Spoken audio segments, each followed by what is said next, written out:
There is a lot of, I've noticed like in the Efficient Advisor community on Facebook, I've noticed this in other groups that I'm part of. I get this question all the time from advisors. Do I need my Series 7? Should I keep it? Why do I have to have it? What does it Mm, allow me to do? If I get rid of it, what does that limit me from? When I was preparing for our call today, I went into the community and just typed in the keyword compliance and was looking at all the questions that had popped up relative to compliance. And that was one of the ones that had the most comments, is like, hey, has anybody dropped theirs? What was that experience like mhm, for you?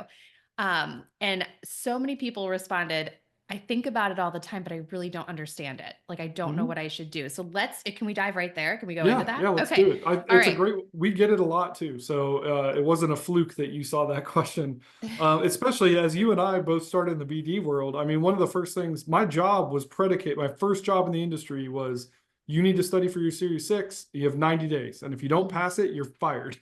Mhm. So, a lot of people started in that kind of scenario, right? So, I had a 6, a 7, a 24, a 66, and a 51, and I lost all of them when I went to be RA only. And I have never been happier and never looked back. And those were the hardest tests I've ever taken in my life.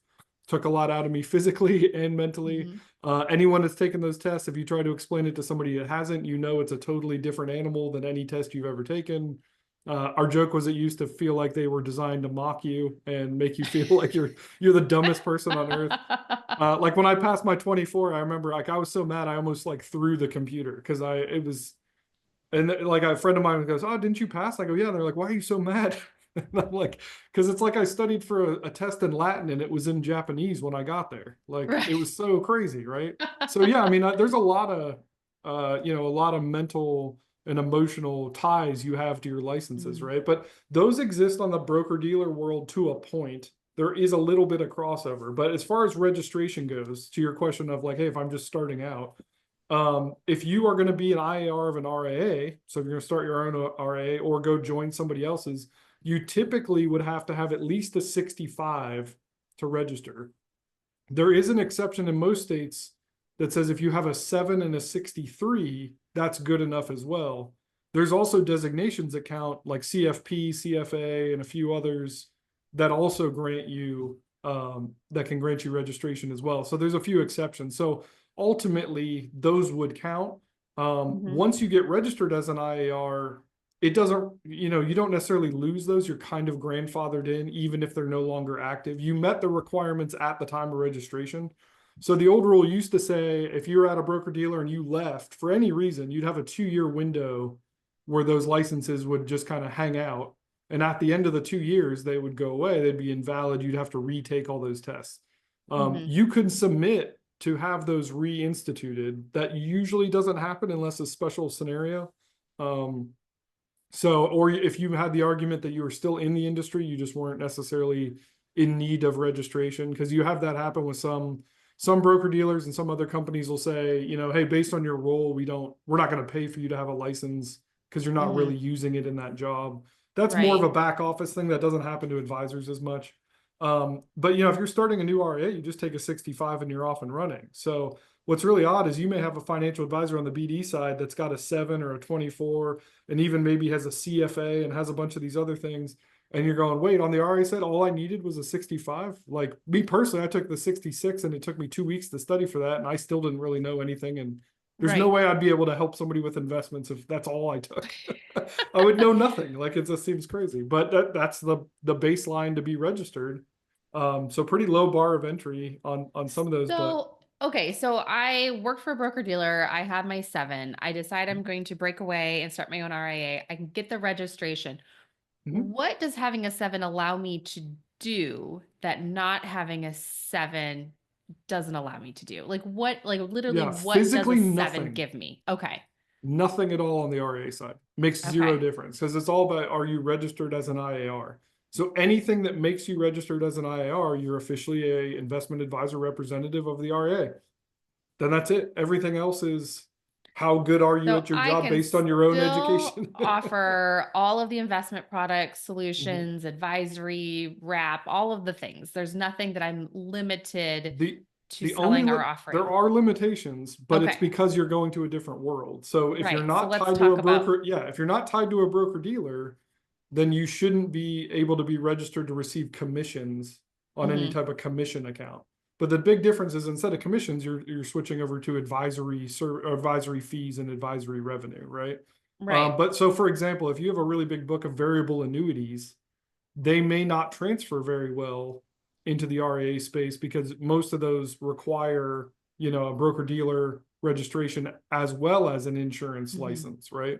So some of those can get weird. If you're just doing insurance, that's an outside business activity on both. So if you're doing fixed insurance or anything that wouldn't require a separate securities license, then nothing changes at all. You would be able to do all of that. A lot of my clients do that on the RIA space, also do insurance services, right? mhm, That's really just the hang up on the VAs. And then again, like some of our clients have books, and this has happened actually the last couple of years. We've had a few that were breaking away from, they were a hybrid and they wanted to drop their BD stuff totally and just be RA only. And they said, well, the first thing we have to do is we have all these brokerage accounts. So we're not going to be able to handle any of these brokerage accounts. Or if you have direct business accounts, let's say American funds, you're listed as a rep of record on an account. That mhm. usually is based as a commissionable account. So you can't be that anymore under that account. So what they had to do is get all of their clients over to an advisory kind of platform before they transferred them over.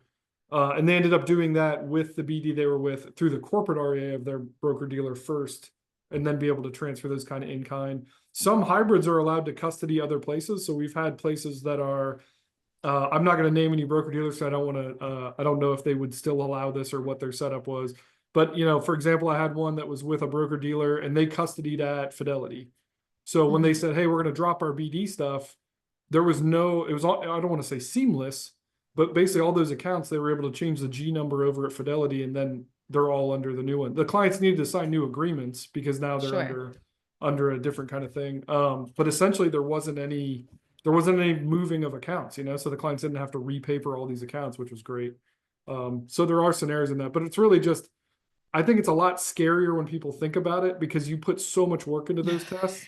But if you've built your model right and set it up correctly, you're fine. Like I've even known of people at Edward Jones that have started kind of really brokerage heavy, got more into advisory through an Edward Jones corporate RIA, and then Mhm. eventually went out and started their own RIA.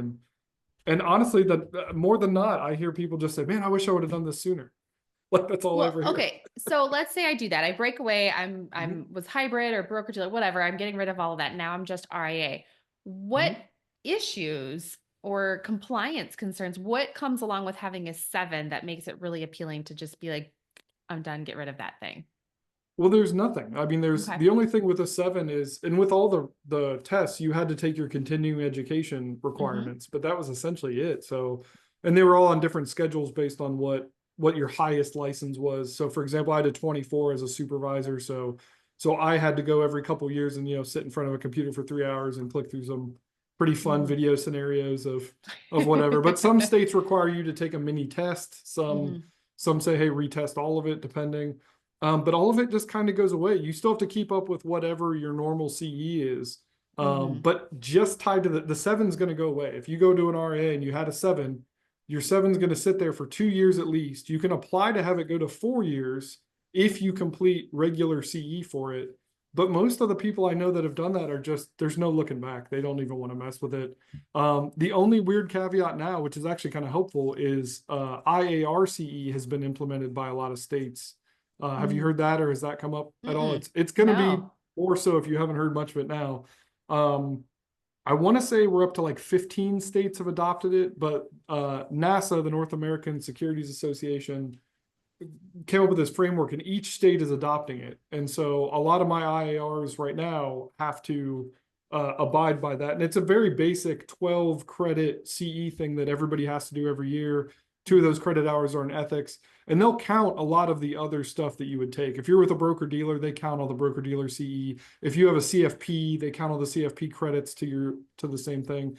So, but what they realized, which is kind of the converse to this conversation, is they realized, hey, if all we require is a 65 and there's no CE requirement for a 65, we have all these advisors out there that had very minimal requirements to become a professional, can go for years and never ever be retested or never have their knowledge checked, or Like they're basically it's even worse than you think. Like, hey, I could have just been at a gas station, got a 65, now I'm a financial advisor, and no, there's no checks and balances, there's nothing to tell the public my qualifications. It's a pretty wild scenario. So That now that's is coming into play. interesting.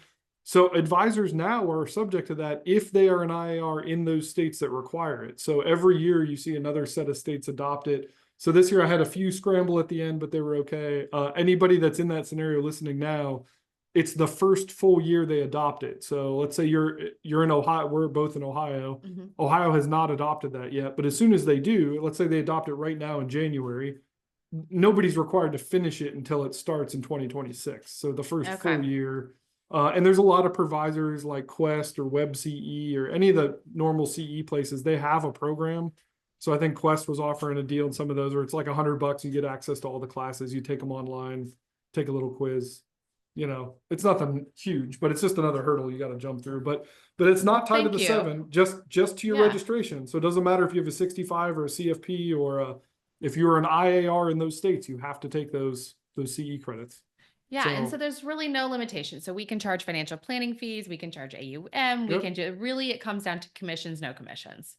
Yeah, And essentially on the trailing 7 and some part. trails. Okay. Okay. Well, and I think you brought up a quick point. I don't want to derail this any further, but I've been running into a lot of CFPs that don't understand that they're now part of a regulated space.